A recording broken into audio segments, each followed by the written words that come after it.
Welcome to the Disability Adventures podcast. I'm Andrea Anderson. And I'm Chip Dodd from Team Disability.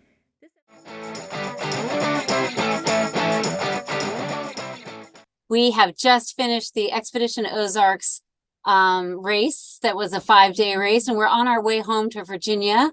And we've had an 18-hour drive. We're about halfway, and we are excited because this is our first mailbag episode.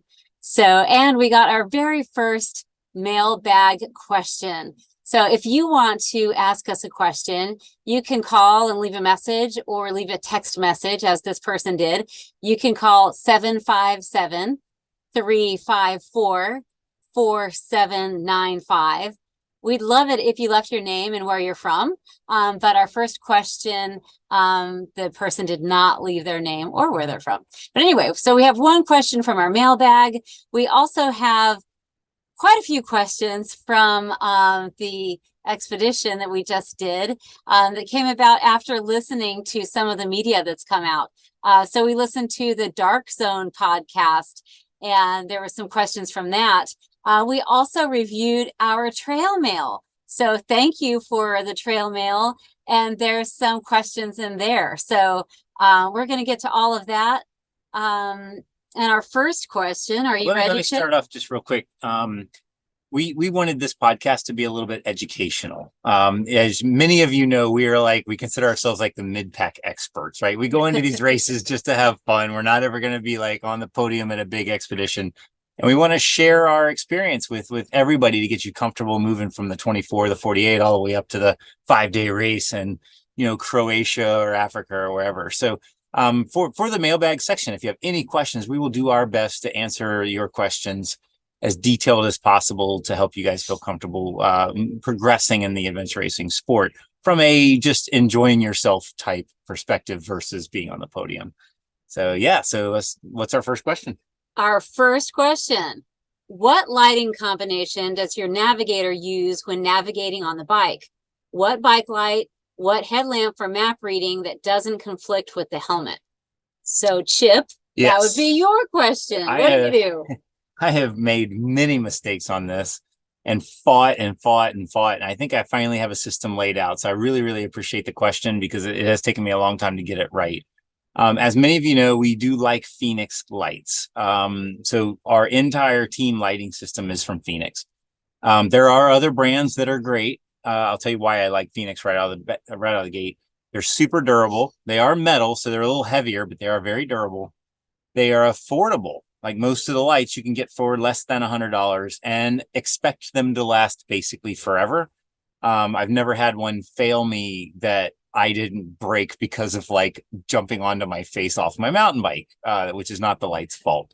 The other thing is we use all lights that take 18650 sized batteries. So for many people, you go to a Walmart and you buy a battery, you have the AA and the AAA and the C and the D cell. When you get into lighting systems, the 18650 is the size battery that is probably the most prolific rechargeable battery that you can get on the market.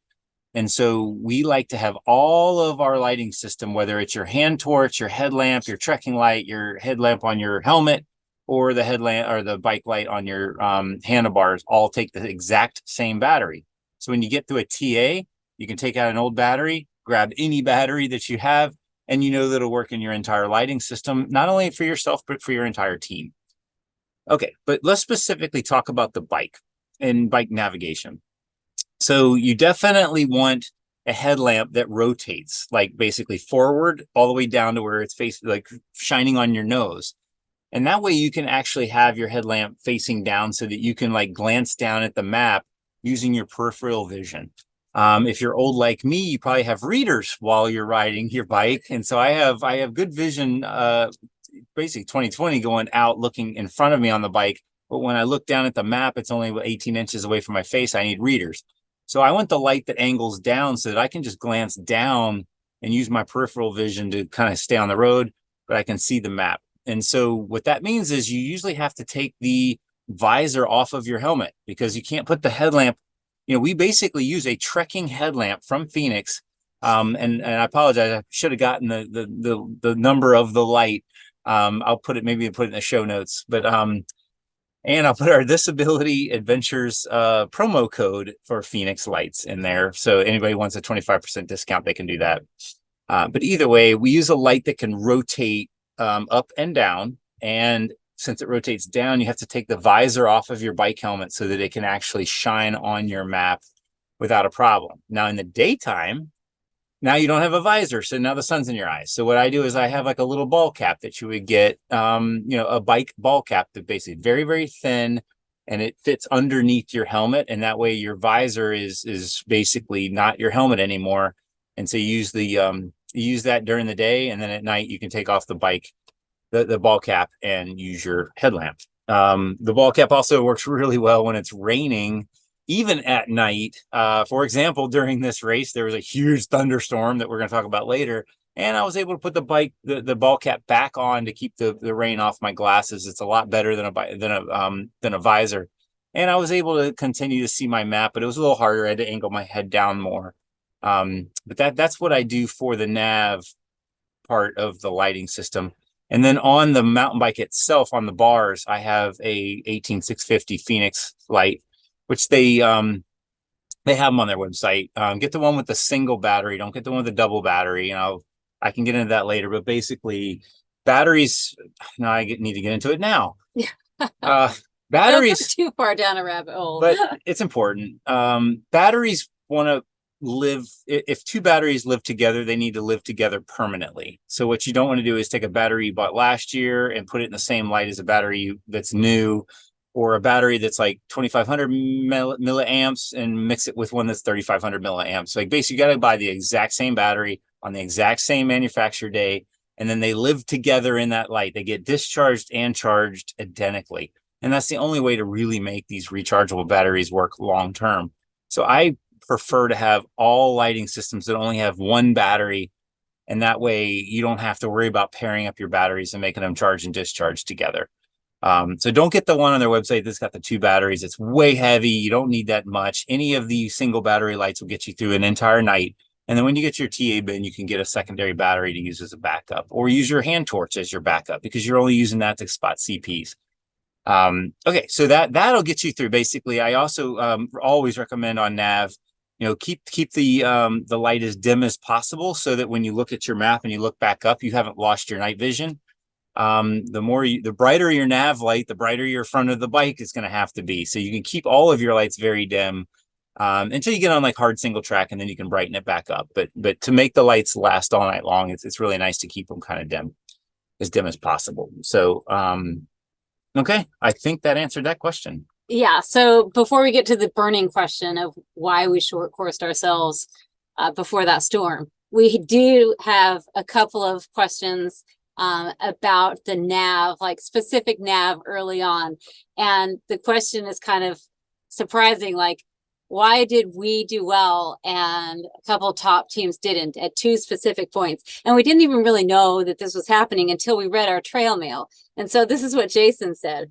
Also, there have already been two particular points of nav choice mistakes that have been much discussed online.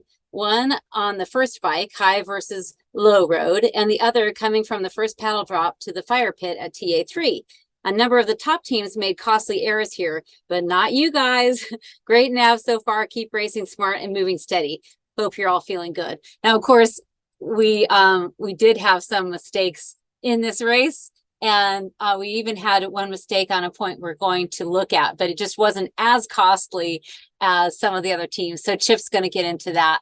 And the first one was the bike route high versus low. That was coming really quickly on the first bike leg. Yes. And I am, even though this is a podcast, I'm doing a screen share because we also have this duplicated on YouTube. So if you're really super interested in actually what was happening, go to our YouTube and watch this and you'll see the screen shares. But either way, I'm going to try to do this audio well so that you can basically visualize it while you're driving or trail running or whatever you're doing while you're listening to your favorite podcast. Okay, so what happened right as we left out of the bike section and went around the lake right after CP, I guess that's 1-07. Shortly after that, if you look at the race maps, and I think you can get those. How did you get them? They're online somewhere. Did you get it from a Adventure Race Insider? You continue. Okay, either way, you can get the race maps yourself, although they're low resolution. So what I'm sharing right now is a low res version. But what I'm going to do is I'm going to point out what you're looking for. Right after right after we passed 1-07, there was a split in the road. There on the maps, they show two what looks like dotted lines. And remember, all of us are kind of brand new to these maps, right? We haven't had a chance to really figure out are the maps accurate or not. We all know they're USGS. They're made from like 1984. They're probably not that good. But at the end of the day, it's still, until you kind of get used to using a certain type of map, can't really trust it. And honestly, most race directors are now using some other type of map other than USGS because they're so old and antiquated. People like Mark Latanzi are making these maps that are amazing. And so a lot of race directors are resorting over to those type of maps, or even Cal Topo, which has a really good base layer map that's crowdsourced. It's way more accurate than USGS. So going back into these USGS maps, a lot of us have no experience with these maps over the last like 3 or 4 years. And that's what whacked, I think, a lot of the top teams and international teams, because they're not used to these USGS maps, and we are. So right after the CP 1-07, if you look right on the grid line, there's an intersection. And it shows basically the road starts heading north, and the road is much thicker, meaning it's kind of more prominent. It makes it look like a main road versus a trail. And then there's two trails, the two parallel trails that peel off from that road right at a turn, and they look like dotted lines. So we got turned around in here. We didn't like get lost or anything like that. But I remember thinking, I'm looking for a trail on the right. I had measured from the CP, and I'm like, it should be right here. All that happened is the road basically kept going straight and went from being a main road to a trail, and it never turned. Meanwhile, there was a road to the left so the map represented it as if the main road turned left and there was a curve. But in reality, it was kind of like just an intersection where the road I was on went straight and there was a left turn. And I knew not to make that left turn because that takes me north, and I want to continue going east. And so we were looking around trying to find a trail on it, and then we realized, wait a second, the maps are wrong. We're just going to continue following the road that we were on, which is effectively this trail. And sure enough, it stayed. We just really, really watched the compass and watched the bike computer. And I pretty much knew that we were on the right track to stay on this low route, get down by the river. I didn't want to go up and over a lot of elevation. I definitely knew I didn't want to head on that north trail. Yeah, it's a little bit obscured too. There's the grid lines there, kind of almost over the top of the intersection, and there's a lot of writing just before the intersection, so tricky. So what about the next one? Okay, the next one. Let's get out of this. Actually, we were going to show it. Hang on one second. Let me do another screen share real quick. 1 second. I'm going to do stop share. Because this might be one of the only times ever that we have done something better than Bend Racing. Right. Oh, but note, I'm sure they're going much faster than we are. Oh, that's another thing. You know, exactly, when you're going fast, you don't stop to recheck yourself, and I'm sure they had, teams right on there. But anyway, it's still fun to see what happens. Yes. And you're exactly right. They're going way faster than we were, right? So we were able to stop and check and talk about it and all of that. Meanwhile, they are hauling butt. And so, okay. So here we are looking at a side-by-side of the north route versus the south route. We'll start over here with us. I'm going to zoom in a little bit so everybody can see it. Basically right at the lake where I think this is it. Yeah. Where we cut around the lake. You can see we took a more easterly and then a more southern route that took us right along the water. We stayed low. The elevation never got really high, and we just meandered along the river. Just a super easy bike ride to the TA. Which was the suggested route. You can see the red line beneath it is the suggested route. And then if you show... so now we're going to show what the Ben winners track. Yeah, this is the winner's track. Although on this stars. one thing, they consider this potentially not the right route choice. Right after that CP we were talking about, they took this northern route, which took them up into the mountains. They gained a lot of elevation. And this, I believe, I think when Brian Gatens on the Dark Zone podcast had done some math and basically figured out this probably cost them about 30 minutes. And this is right out of the gate in the beginning of the race. That's a little bit stressful. And so, but I think that's what happened there. They made this intersection gave us trouble, but we took our time and figured it out and followed the compass and took the southern route. Meanwhile, Bend and Vitterate and a bunch of these really top navigators took this northern route. So like they had a fun downhill. Yeah, they probably did have a very fun downhill. And then you get the TA and a few teams past them and they're like, this is not good. So either way, they're phenomenal navigators. They weren't alone in doing that, though. No. There were several of the top teams that did that. Right. Okay, so again, if you're really interested in this one little intersection, please go and watch this on YouTube, and that way you can see it and try to get a high-res version of the race maps.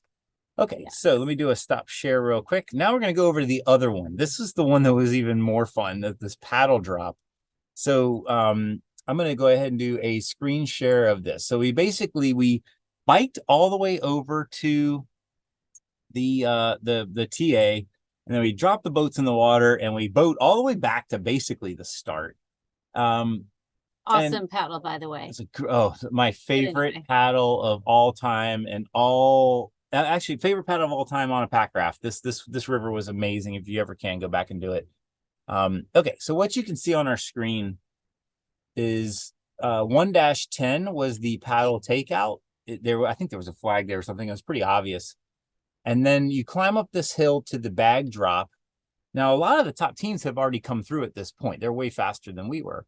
And they had already had trouble, and the race director already knew about it. So Danny, the race director, met us at this paddle drop, and he said, hey, guys, I need to make a little change on your map. And basically, he drew in a line. If you look up here at the top, there's this red box showing the private property. And the X's in the private property are obscuring some of the trails there. And one of the trails on here are an approximation. It's not really accurate. And so teams did not want to cross over the red X's because they thought that they were going to get a penalty for going into private property. So they were looking for other routes to get around the red X's, and those routes did not exist really well. So he basically was saying, look, just take this trail up. It skirts the red. You're not going to get in trouble. And then that'll take you up there to the fire pit, roughly. So he was giving us a little bit of intel. What he said, though, I think he might have told us more than once, but it was a little bit confusing, even what he said. Like, it just wasn't as clear as day what he was talking about, because he said that the border was there, but it wouldn't be obvious. And it was rather cryptic, the information we got. So it might have helped us, but it didn't help us a lot. Right.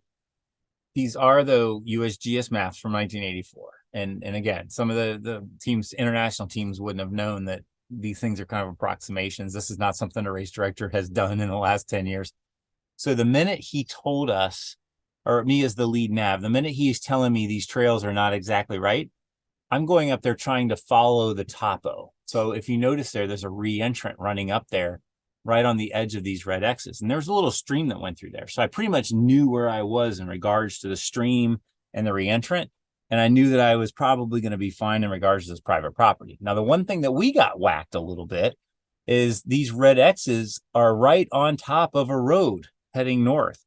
And it was a prominent road. Like, this is their property line where they get into deer stands and all of that. And it's very prominent. So we were like, maybe we're on the road going up. Maybe it'll lean to the left a little bit or lean a little bit west. And we went up this road a little bit and then decided, okay, this is not right. Something's up. We gotta figure this out. I think it was Caitlin figured noticed the road underneath, and the red X's. I think we were expecting to be a fence of some sort, and there was definitely no fence there. There was a gate. So I saw the gate. Yeah, there was a gate further south, but all along there was nothing saying this is the property boundary. Right. And Caitlin noticed the trail underneath the X's. Right.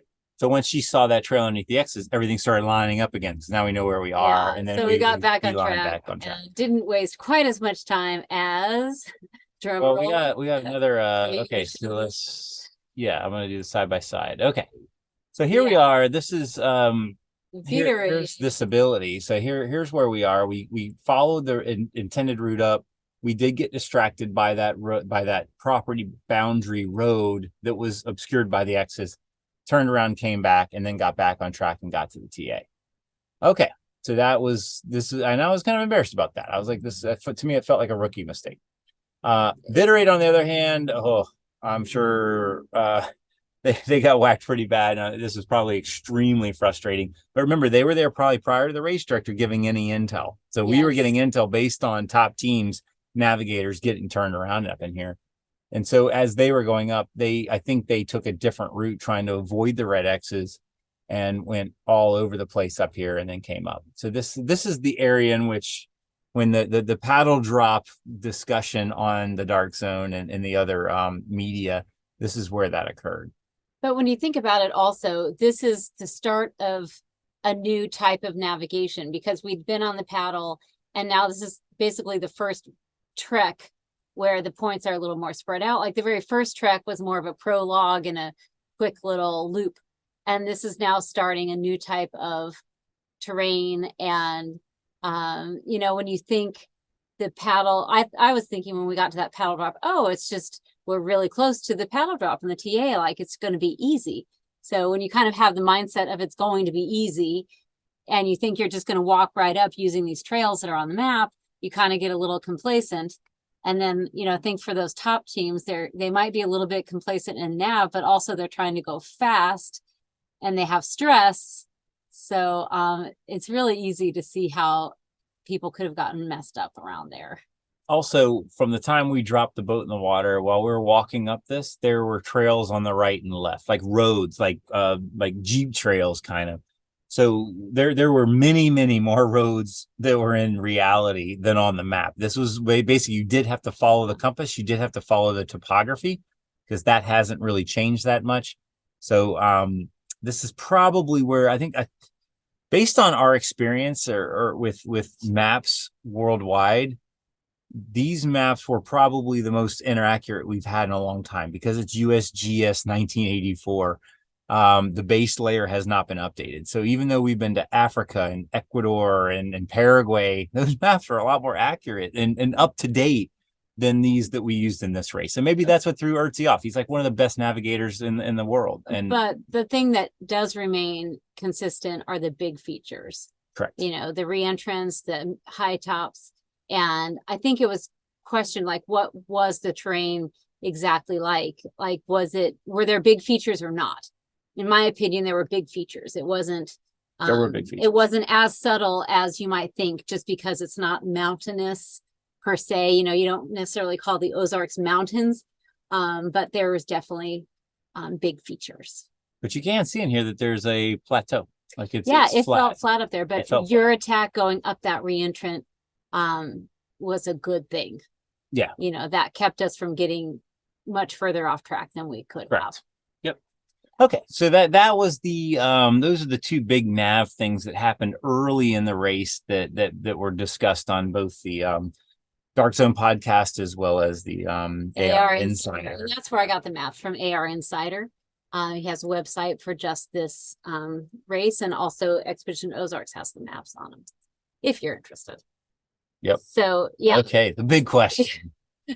And usually, like, during a race or after, there's like one nagging thing that just keeps you thinking about, did you do the right thing? Did you make the right decision? And this, our decision to short course ourselves was a big decision. It was based on a lot of factors, but let's set the stage. So coming to the race, we drove through Little Rock, the day before the race started, or maybe just 2 days before. Mm-hmm. Tornadoes come through, and, we're hunkered down at a Walmart, I think. Mm-hmm. Thank you, Walmart. And it's really unpredictable, and it didn't come close to us, but we see in the headlines later, 21 people dead from that string of tornadoes that came through. So that's on our mind a little bit. Yeah. And we were in a restaurant, like we're watching it on the news as this thing is coming through, and we're like, we're not getting back on the road. Like there is a huge storm coming through, and there are all these alerts, and people are all looking outside. That's why we're like, we're just going to go into Walmart and just wait this thing out. But at the end of the day, like my dad's freaking out and he's texting like, "Are you guys okay?" And I had no idea because we're not, after we got back in the van, we're not watching the news. But like 21 dead across 6 different states as this huge storm goes in here and just destroys areas. So that was in our mind, and it was in the mind of the race director because during the race brief they mentioned it, and everybody's kind of, I mean, Walmart sponsoring this race. Walmart does not want a whole bunch of dead people during a race. No race director wants a bunch of dead people during a race. So everybody's on their toes when these storms come through. It's like safety has to be the utmost concern of all the racers. And as team captain, it was also on my mind. Yeah. So, and I would say it's not something we're necessarily used to. Tornadoes do come through Virginia, but not often, and not these huge monster tornadoes that are so deadly. So that was on our mind. And then, we've been racing. We did the trek and the bike and the paddle and then a monster trek. So that monster trek took us 23 hours and we had not slept at all. And the night before the race, I would say we didn't get good sleep. We woke up, I think, at 4 to get on the buses at 5. Yeah. So needless to say, we were really tired. And the 2 trek checkpoints just before TA4, we had bobbled a little bit, both of them. One of them, the second to last one, was definitely difficult. I think other teams had a little bit of a challenge with that one too. So that might not have been solely because we were lacking sleep, but the last one before the TA probably was because we were sleepy, or at least in part.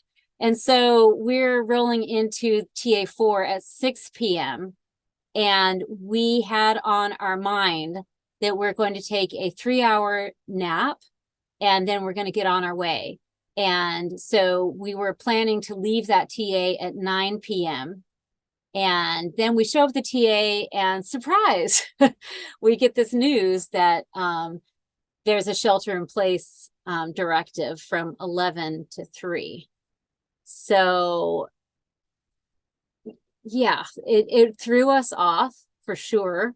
We were so tired that we were having a hard time focusing on our options. So what would you say our options were that we were aware of at the time? Options. We basically, and I think Nathan Fave mentioned this on one of his podcasts, like he thinks like you have a certain number of matchsticks and you can't burn them all at once. And we were running out of matches fast. We were burning it. I know like Naira was right there with us. They had a good sleep. We passed them in the sleep. And I know Rachel Furman and her team had passed them in their sleep. And so we're kind of head to head with Naira. And it's always fun to be kind of competitive and all of that. And I think we were burning matches. So when we came into this TA, we're done. We need sleep. There is no get your new set of maps and start planning your next route. We needed food. We needed it fast. We needed sleep. And we're cross-eyed. We're looking at our TA bin. Well, what do I do? And that's the mindset when we got into TA. So the race volunteer comes up, basically gives us 2 options.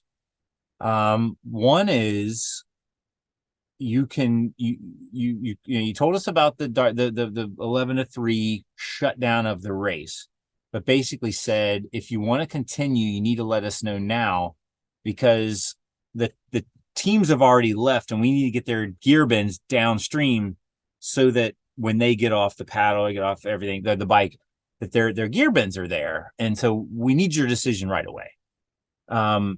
And I realized that we had heard kind of through the grapevine that the race volunteers are very thin. They're spread out. They're on a skeleton crew. And so we kind of could empathize, thinking, we want to help this guy out. But it did add a whole bunch of pressure. Cause like, if you look at it, like the way when the Dark Zone was explaining it, when we were listening to it, it was like, yeah, we got there at 6, but we had all the way until 11 to make the decision to get out of the TA. And make it before the cutoff. Meanwhile, we got a volunteer that's like walking by every 10 to 15 minutes, say, hey, have you guys figured it out yet? Either you're staying or you're going, but if you're going, I need your shit to get in this trailer and go. Meanwhile, I'm just trying to eat some food and concentrate and talk to my team. And so that was a stressful situation. The second decision we had was, you're allowed to stay here, but if you're here past 11, You're going to be here during the 1 o'clock cutoff, and that's going to short course you. And at the end of the day, I mean, I think Brian Gayton says armchair quarterbacking. I mean, you look back and say, if I was the race director, this is what I would do, as if this is the only TA that the race director is worried about. Meanwhile, racers are the snake, we call it, is spread all across probably 100 miles. But at this one TA, there was a cutoff. It was at 1 o'clock. If I was the race director, I could rewind the clock. I would say, oh, the government said 11 to 3, everything has to be shut down. Let's just move the 1 o'clock cutoff to 3:30. That way the teams have a chance to hunker down, be safe during the storm, and get back on the course. Because it is an arbitrary cutoff. It's just to help the teams move down the course and get caught up. But there's plenty of checkpoints that could have been cut later. So the cutoff was just arbitrary. Yeah, I agree. I'm sure that number wasn't necessarily arbitrary. They had that 1 o'clock time there for a reason. But the course had been flowing faster, I think, than they had expected. And there was plenty of points to cut later. But besides that, from our time standpoint, the next bike leg, we thought from our calculations, it would take us 7.5 hours. So from the schematic that they provided, it could take between 5 and 11 hours. So at 6 o'clock when we arrived, even if we had left in 15 minutes later, which we couldn't have possibly done, even if we'd left 15 minutes later, we didn't have enough time to make it to the next TA by our calculations. So we knew if we left the TA, we would have to find shelter somewhere else besides a TA. Along the way. So along the way somewhere. And knowing the terrain we'd been through, looking at the maps at what was going to be ahead of us, there was just no place that looked like I would be safe in a storm. There's no cities. There wasn't like a McDonald's and a Walmart that you could like hunker under an awning. It was these little tiny towns. Maybe you find a church, maybe you are knocking on somebody's door and say, can I sleep in your barn? But there wasn't any option. When you left that TA, you're basically on your own. And that's the other thing is they basically are saying you got tornadoes, similar to what just happened at Little Rock, but whatever. You have tornadoes, you have high winds, you have lightning, you have hail, and chances of flooding. Flash flooding, right? And then we can't look at our cell phones. That we have to go off of what the volunteer tells us, and they're saying, look, this is bad. The storm's coming. The entire course is locked down. The government's pulled the permits. We can't be in the federal land. This is a big deal, and we need you to make a decision fast because I got to get I got to get these TA bins downstream of these guys. When that's the other thing. The volunteers aren't able to move the gear during the lockdown either, right? They're locked down just as like the racers are locked down because it's a tornado warning. So these guys are doing their best to get all this stuff on the cart. We were pressured a lot, and it was like, the team talked about it. And at the end of the day, again, let restart this. Like, we are not a competitive team going into this like top 5, top 10. We predicted we'd be number like 16 and 17 or something like that in this race. And so as we're talking about it with the team, unanimously, the team was like, we do not want to go out into a tornado warning, hailstorm, and just wing it. It's not worth it. We've got kids, we've got jobs, we've got spouses. We're not on the podium. We do not want to be putting ourselves into a significantly unsafe environment, especially with hail and all this stuff. And so then we look at our other options. One, obviously, the volunteer said, you can stay here. You will not make your cutoff. And you're gonna cross the 1 a.m. cutoff, and then you're gonna be short course. So they showed us the short course maps, and a lot of teams were there having the same exact discussion. We're talking to each other, saying, "What do you think?" Well, I'd go, but if the team captain wants to stay, and I have to say that I feel like that added a little bit of extra responsibility on us. I think just because some teams might have looked at us thinking that we have experience and thinking that they might do what we would do. So that might not be true, but I felt a little bit of extra responsibility.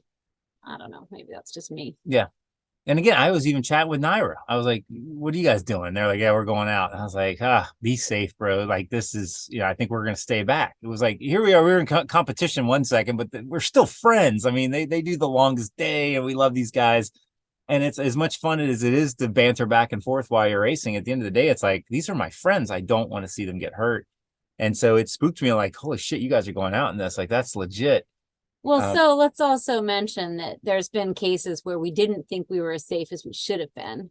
Right. So, we were in Waidacinchi and had a pretty scary moment that, we kind of think in hindsight, we took a risk that we shouldn't have.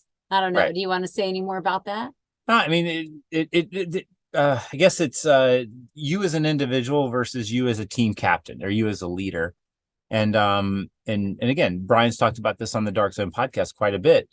It's, at the end of the day, if it was Chip solo guy is going to go out there and say, screw the storm, I'll figure it out, put my pack above my head, I'm going to be fine.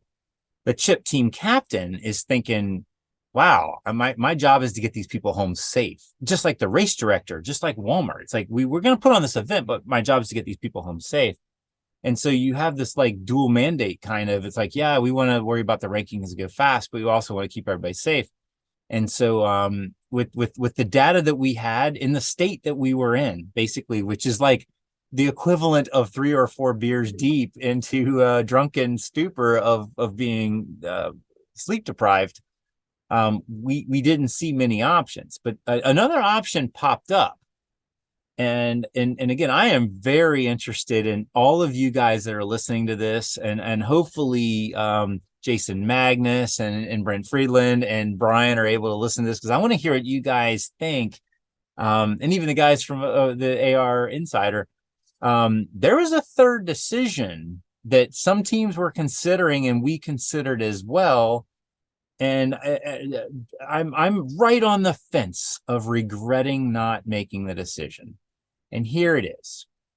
You check out of the TA, but you stay on the property.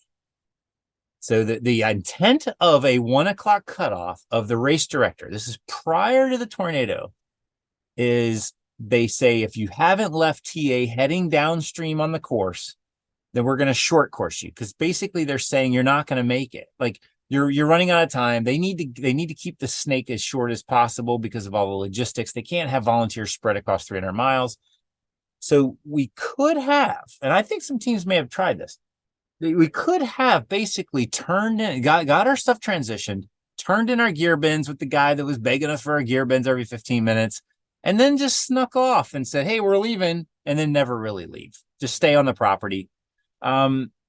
Obviously, everybody's dot watching, right? You can see Team Disability hadn't left the TA. They're still there, but we've checked out. And that would have kept us full course, even though we didn't leave the TA. That was probably confusing from a dot watching perspective, because the teams that checked out but stayed at the TA obviously went a different route than those of us who stayed at the TA but did not check out until the shelter in place directive was lifted. So right. You could see that. That would have been confusing, but we had to make the decision. I don't know if they knew people stayed behind even though they had checked out already or not. Right. I don't know. Okay. So then we could play out a couple scenarios. People leave the TA, they're mid-course, hail hits, tornado hits, whatever, they get hurt. I mean, tornado, whatever it hits, it's going to destroy, right? So let's leave the tornadoes out of it. It doesn't matter if you're a TA or not. You're probably just screwed. But let's say hail or lightning or flash floods or widowmaker trees dropping because you're in your bothy bag sitting on the side of the road. If that would have happened sometime between 11 and 3 and a team was caught out on the course and got significantly injured, all the media would have been like, these guys made the wrong decision. They're so worried about their damn rankings. They put their team in jeopardy, and they risked the life and safety of their team. Right. And that was crossing my mind. On the other hand, what really happened is there was no storm. 3 a.m. in the morning, there is not one raindrop. Everything was fine, and we can leave. It was like 85 degrees. It's hot outside. There was zero. It was like really, we just destroyed our course. We were having a great race. Our nav was dialed. We were outperforming all of our expectations. And meanwhile, we just threw this race away. And all of us are regretting that decision. Sort of. I'm Right? not sure we would make a different decision. Right. I don't know. Well, the thing is, okay, Either so way, luck was not on our side. luck was not on our side, right? And this We is like gambled and we lost. we That's gambled what it and we was. lost. It was a gamble. Yeah, it was like I think I was talking to Clay on our team, and I was like, God, I want the storm to happen, but I don't want any of my friends to get hurt. But I want us to have made the right decision. And I was like, oh, like this is driving me crazy. Okay, so most of you guys know we're basically ambassadors for the sport, right? We try to just teach everybody to, like, here's how you have fun, here's how you do this race, here's how you do these international things and have all the fun. But we have to play by the rules. And at the end of the day, we were sitting there, we're eating our burritos, we got the volunteer lingering around, and we're kind of whispering, and we're like, we could just check out a TA and go hide in the bushes. And we talked about it, and we all kind of felt like shady. Like, all the dot watchers know that we are still at TA, and we didn't leave the TA, even though we checked out. We didn't leave the TA by 1 o'clock. So we made our decision. We made our decision. And then Chip starts hustling. I do start hustling. Yes, I do Chip's start the hustling. hustler. Well, I guess before we get to the hustle, I'm interested in you guys. I really want to know what you really think. Is option 3 ethical? Should we have been concerned? Should we say, you know what? Race, they didn't give us this as an option, but should we have checked out, stayed on the property, and just kind of hid in the bushes or hid in the cabin or whatever we chose, and then leave at 3:30, leave the TA and move forward? Would that have been frowned upon either from the referee or from other teams that actually left and put themselves in jeopardy downstream of the course? Would that have been ethical? And would we be like, right now we're on the Dark Zone podcast and we're going, what happened to Team Visibility? Are they scared of the storm and all of this stuff? Like, what was going on in their heads? Maybe they were losing their, whatever. And all of that, they did it very respectfully, and from the outsider's perspective, without the information of like the pressure to put the gear bins on the trailer. Did we make the right decision? But what if we had made the decision to stay put and leave at 3:30? Would we be on the Dark Zone saying, wow, Team Disability, they really are a little unethical. They did something wrong. And so I'm really interested in what the community says on it. Would that have been a better decision or a worse decision, or did we do the right thing?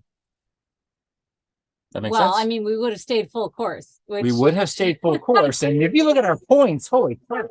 We were short. Yeah, we had a ton of points. But that's okay. I know. It is essentially just a game, It's a game. It's a fun game, even after that. So, that was on day 2.5, basically. We had a lot of race left. And, so we did make our decision, whether it was right or wrong. We didn't necessarily look back too much during the race because you just can't dwell on things that you can't change. And then Chip's getting our burritos for us and happens to ask the lady in the food truck, is there any place around here that we could stay?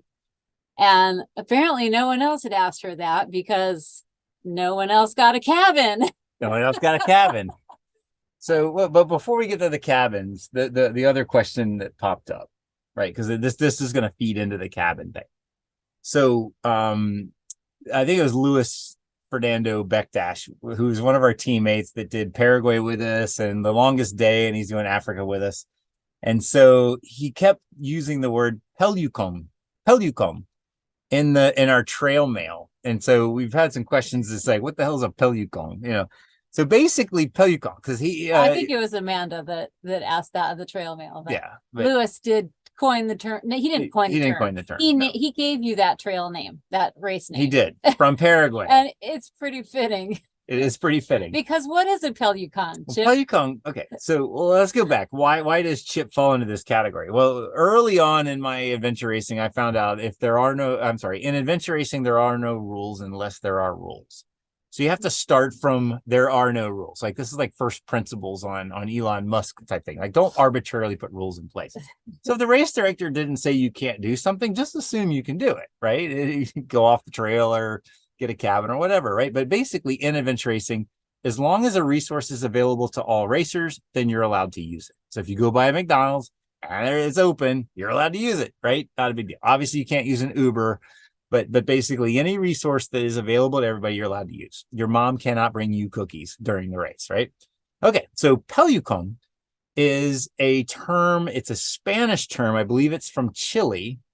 Back in the old days, like in the 1820s, the elite people wore wigs. Like think like Thomas Jefferson and George Washington in the United States.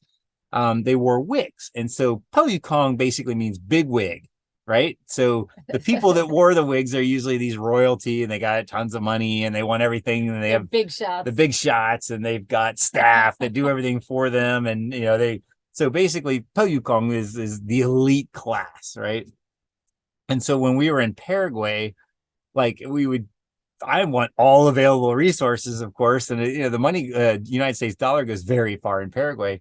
And so we pop into this like little tiny, it's like a lady's house with this little tiny food thing with some skewers of like meat. A grill on the street. Like, she was selling skewers of meat. Skewers of meat, right? And she asked Chip, well, how many do you want? And I say, I want all of your meat. I want it all. We bought all the meat. We bought all the meat. I was like, because and then he's like, well, I just bought all the meat. What else do you have to buy? Yeah, do you have wine? She's like, yeah, sure. And I think I end up getting something else, but basically it's like, so before you know it, we walk in here, like, of course, adventure racers after days going across Paraguay I think we're on our 4th day, and we just look like we're trashed. And here we are, the guy that speaks Spanish shows up with these 3 gringos. And they want all the meat, and they want to sleep on their porch, and we want mattresses, and we want everything. I want a bottle of wine. We did not ask for the mattresses, though. This woman was so generous and just so happy to provide anything that she had that we wanted. Right. And of course, we paid generously, I think. But her attitude was just so welcoming. I don't think it had much to do with the money. She was just, it was really a great experience. So, but anyway, that's how Chip became Pelucon, because I want all he wants it all. I want it all. So here though, okay, so we're sitting here talking to this lady in the food truck at whatever this is, TA4. We got this damn tornado coming. We pretty much know we've just torched our whole race. But it was the right decision, I'm hoping. But we need sleep and we need food. And we're talking to this lady. I'm waiting on my burrito. And I was like, hey, there's this building over there. It was a little bit higher off the ground than the stuff at the TA. And I was like, can we go in there, sleep under that? And she's like, you mean the restaurant? I'm like, yeah, the restaurant. Like, and maybe it had 6-foot stilts instead of 3-foot stilts. So I was thinking, if it's hail and we're in a tent or something, I want this coming down. She's like, yeah, you should be able to sleep over there, no problem. Like, not a big deal. Yeah, that's awesome. So we're like talking through the whole sleeping under the restaurant. And I think somehow it came up. I was like, do you guys have cabins or anything? Or is there a hotel down at I think it's Cass was the name of the thing. There's no hotels, but we've got cabins. I'm like, really? You have one available? She's like, yes. What's the price? And it was like, oh, shit, $1 million. But I was like, split it by 4 people. We really needed to sleep. We've already torched the race. Let's get some good sleep.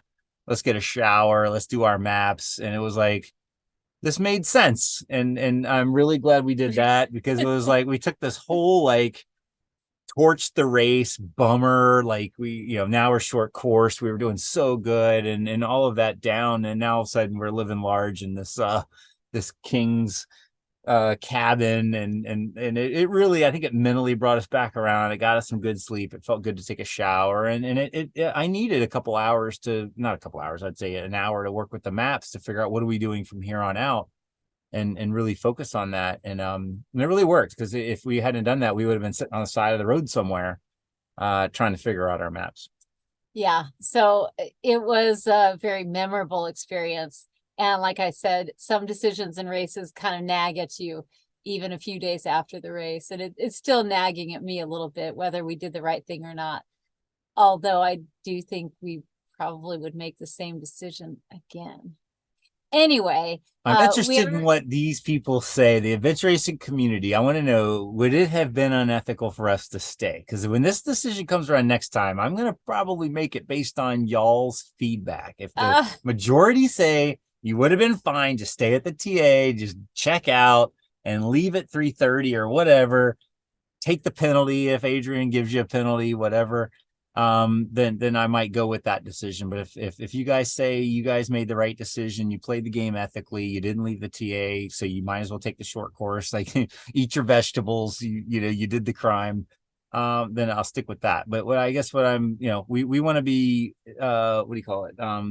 Evangelist for adventure racing, and we want to play by the rules. And I felt that may have been a little shady.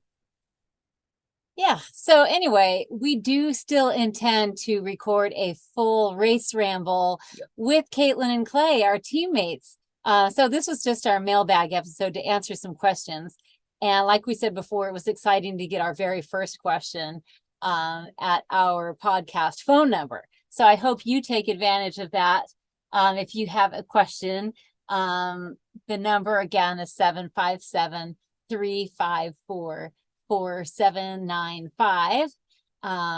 But until next time. Wait, I gotta say something, because out of all of what we've just said, I don't want anything to come across that the race director of the volunteers did anything wrong.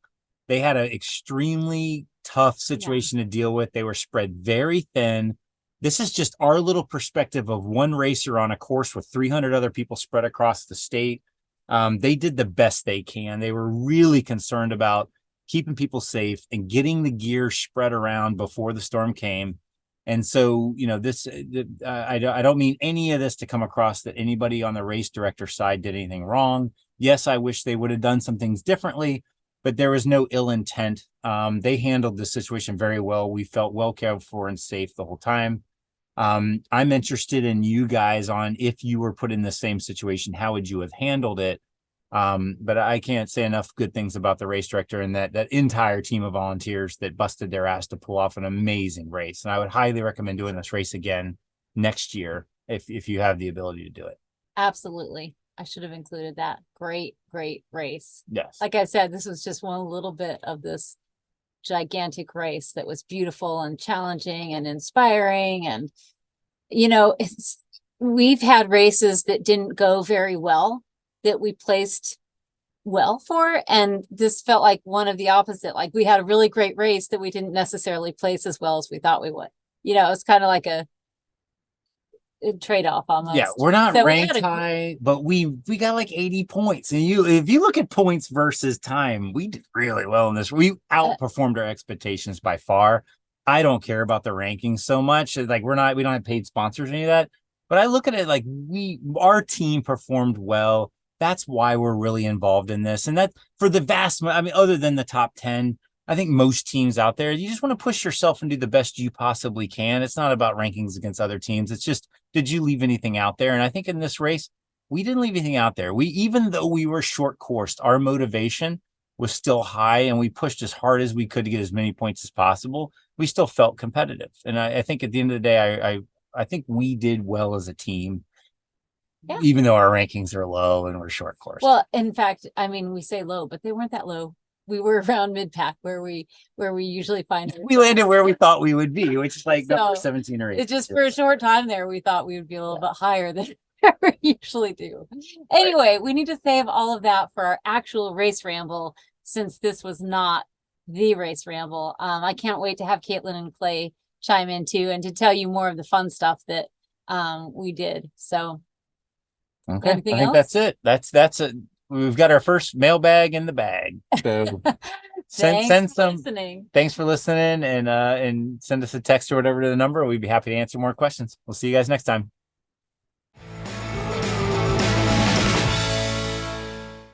We hope you enjoyed this podcast. Please take a moment to leave a rating and a comment. If you have a question for the next mailbag segment, call 757-354-4795 and leave us a voicemail or a text with your name, city you are calling from, and your question. To find additional content, including the video versions of these discussions, you can search for Disability Racing on YouTube, Facebook, and Instagram. We hope this podcast inspired you to focus on your abilities and plan your next adventure. See you on the trail.